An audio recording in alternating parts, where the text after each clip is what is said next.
Hello दोस्तों, मैं Aryan Shukla, business advisor and founder online business workshop. मित्रों, अभी तक हमने बिजनेस में बात की है कि बिजनेस में साधनों या संसाधनों का इस्तेमाल होता है।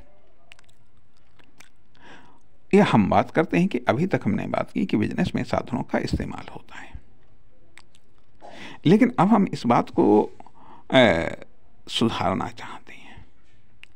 अर्थात बिजनेस रूपी कार्य में साधनों का इस्तेमाल होता है, लेकिन अब इसको थोड़ा और सुधारना चाहते हैं। बिजनेस रूपी कार्य में साधनों को बदलना पड़ता है। साधनों को बदलना पड़ता है। बिजनेस में साधनों को क्यों बदलना पड़ता है और किससे किन साधनों में बदलें हम, किससे किन साधनों में हम बदलें, या कब हम साधन नहीं बदलते हैं या कब हमको नहीं बदलना होता है। अब मान लिया यदि आपको जितनी दूर जाना होता है, अब आपको जितनी दूर जाना होता है, स्वाभाविक बात है उतना ही आपको साधन बदलना पड़ेगा।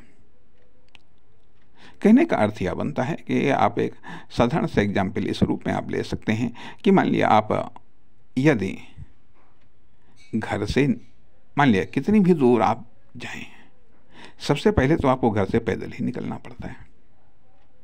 घर से पैदल ही निकलना पड़ता है।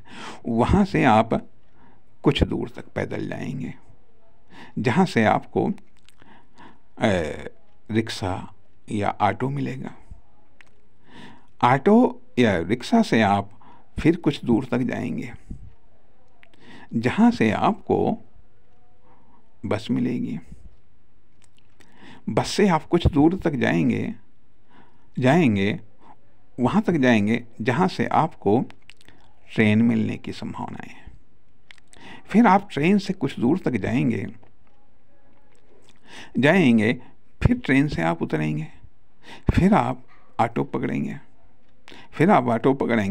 और ऑटो से आप जाएंगे एयरपोर्ट तक जाएंगे, और एयरपोर्ट से आप हवाई जहाज़ पकड़ेंगे, और वहाँ से आप जाएंगे उस स्थान तक जहाँ पर आपको जाना है, अर्थात वहाँ पर एयरपोर्ट पर आप उतरेंगे। फिर वहाँ से आप ऑटो पकड़ेंगे, रेलवे स्टेशन तक आएंगे। रेलवे स्टेशन से फिर आप ऑटो पकड़ेंगे, बस स्टॉप तक जाएंगे, वहाँ से बस पकड़ेंगे, फिर आप जहाँ जाना है वहाँ तक आप जाएंगे, और वहाँ से फिर आप ऑटो पकड़ेंगे, तब आप अपने गंतव्य स्थान तक जाएंगे। वहाँ से फिर आप पैदल जाएंगे, तब आप अपने वास्तविक स्थान तक पहुँच पाएंगे।